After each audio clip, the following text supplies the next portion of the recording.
नमस्कार जय जगन्नाथ फ्रेंड्स। आज आम बनैबा मूला पराठा। एटा खाइबा को बहुत ही स्वादिष्ट और हेल्दी होता है। एथिपाई आमे किछि मूला नबा, को भल भाव में काटिकी धोईकी आमे कोरी नबा। एहीपरि भाव में आमर मूलाटा को कोरी नबा।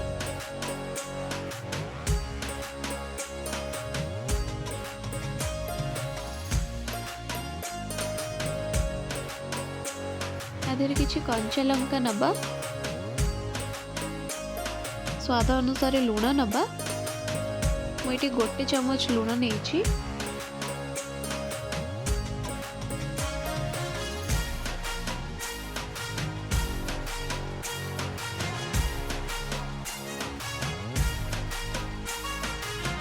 किछि काश्मीर लंका गुंड नबा गोटे चमच।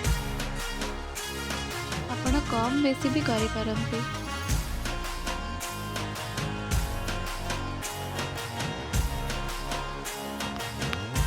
एथिरे हमें किछि जुआणी नबा। जुआणी नेले फ्लेवर और टेस्ट बहुत ही एनहांस होता है। जुआणी हमको डाइजेशन में भी हेल्प करता है। किछि चिकन मसला गुंड नबा,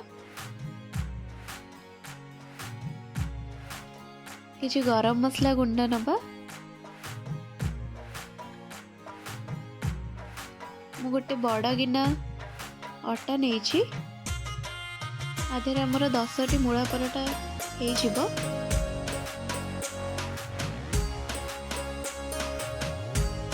मूला पराठारे पानी कौन से आवश्यकता न थाए। ताको आमे भल भाव में चकटी नबा।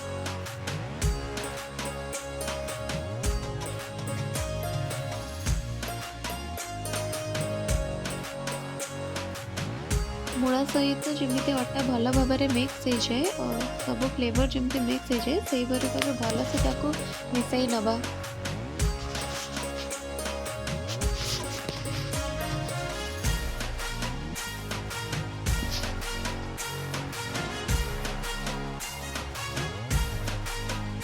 यहीपरि सहज उपाय बनातु आपणक फैमिली मेंबर मन खाया दिंतु। आमती मत आसी कमेंट कहे।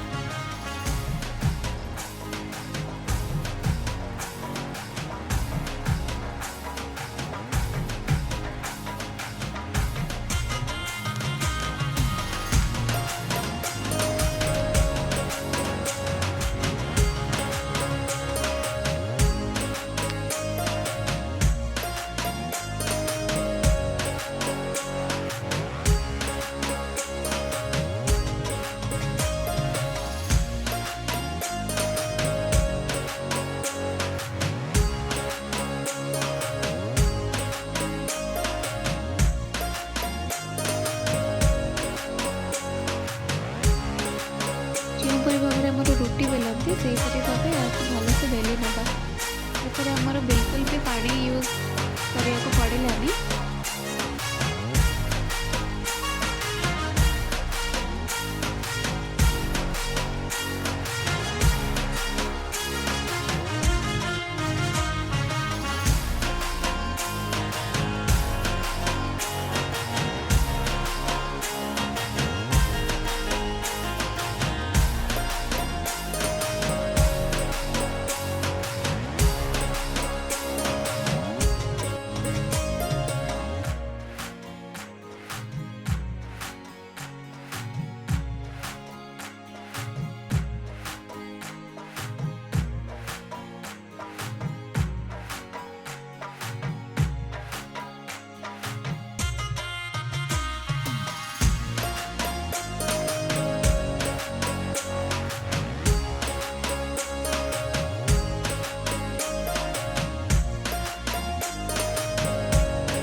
ଏହିପରି ଭାବେ ବନାନ୍ତୁ ସ୍ୱାଦିଷ୍ଟ ମୂଳା ପରଟା। ଖାଆନ୍ତୁ ପିଅନ୍ତୁ ସୁସ୍ଥ ରୁହନ୍ତୁ। କିଚେନ୍ କୁଇନ୍‌କୁ ସବସ୍କ୍ରାଇବ୍ କରନ୍ତୁ। ମୂଳା ପରଟା କିଛି ଆଚାର ସହିତ ଲେମ୍ବୁ ଆଚାର ସହିତ ଖାଇଲେ ବହୁତ ହି ଟେଷ୍ଟି ଲାଗେ। ଗୋଟେ ଥର ଟ୍ରାଏ କରିକି ମୋତେ କମେଣ୍ଟ ବକ୍ସରେ ନିଶ୍ଚିନ୍ତ ଜଣାଇବେ। Thank you for watching.